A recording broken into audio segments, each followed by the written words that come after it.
Benjamin Siegel, better known as Bugsy, was a man with looks that could kill and a career to match. We'll take a look back at the man that is synonymous with Sin City. He once dreamed of becoming a movie star, but instead he became one of the most feared mobsters in American history. He also helped build Las Vegas with his blood-stained hands. But Benjamin Bugsy Siegel wasn't just a gangster.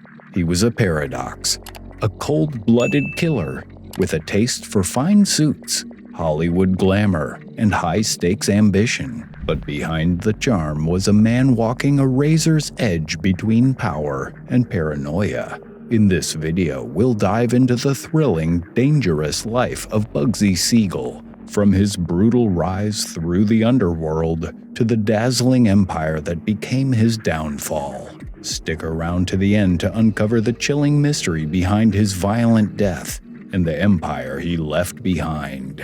Born Benjamin Siegelbaum on February 28, 1906, in the crime-infested neighborhood of Williamsburg, Brooklyn, Bugsy Siegel came from humble roots. His parents were Jewish immigrants from Eastern Europe, and life in New York offered little comfort. Determined to escape poverty, young Ben turned to the streets. By age 14, he had formed a gang of his own, extorting local merchants under the guise of protection.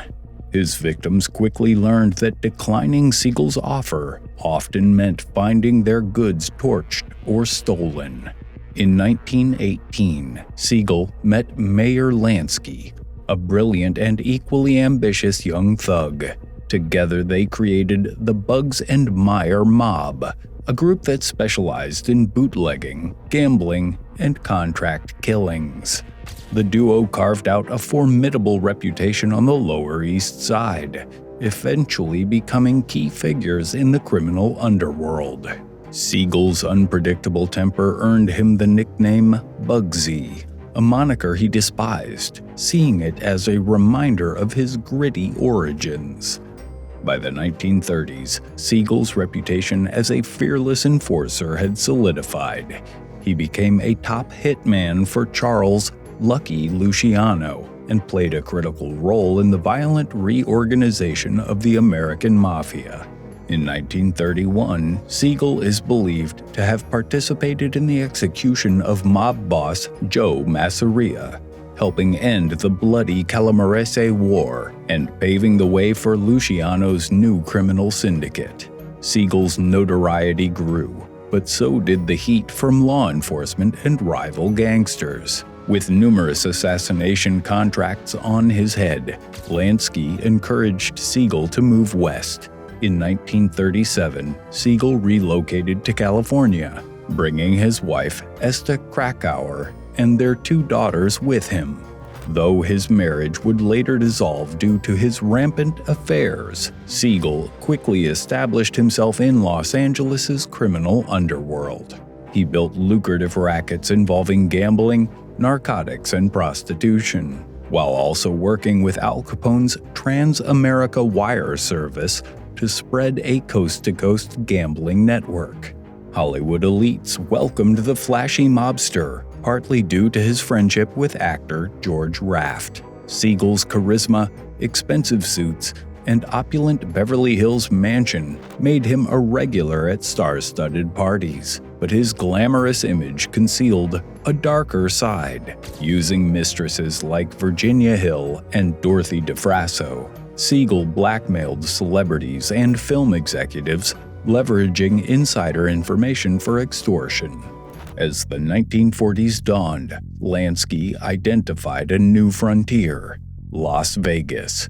Gambling had been legalized in Nevada in 1931, and mob figures began to see potential in the dusty desert town. Siegel took the lead, buying into Billy Wickerson's struggling hotel project and securing funding from Eastern Syndicate bosses. The Flamingo Hotel and Casino would be his crowning achievement, a lavish resort unlike anything Las Vegas had seen.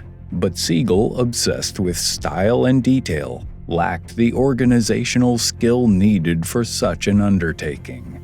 Construction was plagued with mismanagement, theft, and delays. Costs ballooned from an initial $1 million to over $6 million.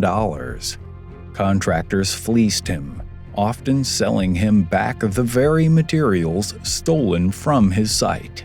Siegel's demand for luxurious touches, from custom plumbing in every room to imported chandeliers, pushed expenses beyond control.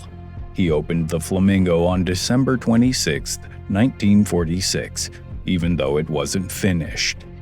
Hollywood stars failed to show due to bad weather. Rooms were incomplete, and the casino lost money. Humiliated, Siegel closed the resort within a month. But Lansky, ever loyal, convinced the syndicate to give his friend one last shot. When the Flamingo reopened in March of 1947, it finally turned a modest profit. Siegel promoted the hotel with glitzy PR campaigns and even hired Hank Greenspun to write a promotional column titled Flamingo Chatter. Despite the Flamingo's slow rebound, the damage to Siegel's reputation was done. Mobsters suspected he had skimmed millions. Worse yet, his aggressive behavior and erratic decisions made investors uneasy. Some sources allege Siegel had also diverted profits from a race wire service, further angering his backers. On the night of June 20th, 1947, Bugsy Siegel was sitting in the Beverly Hills home of his longtime mistress, Virginia Hill. While reading the newspaper in her living room, an unknown assailant fired a barrage of bullets through the window. Two struck Siegel in the head, killing him instantly. One of his eyes was blown 15 feet from his body. Minutes later, 3 syndicate men entered the Flamingo Hotel and took control. It was a silent, swift coup. To this day, no one has officially been charged with the murder. Some blame the syndicate, accusing Lansky of reluctantly ordering the hit. Others point to personal motives, suggesting a lover's revenge or a conflict with Virginia Hill's family. Whatever the truth, Siegel's violent end ensures he would never enjoy the fortune he dreamed of. Bugsy Siegel's funeral was sparsely attended. Only 5 mourners came. His old gangland friends from New York were conspicuously absent. Yet the dream he helped ignite did not die with him. Under new management, the Flamingo became a success and paved the way for the Las Vegas Strip's transformation into an entertainment empire. Siegel's life has been immortalized in film, most notably in the 1991 movie Bugsy, starring Warren Beatty.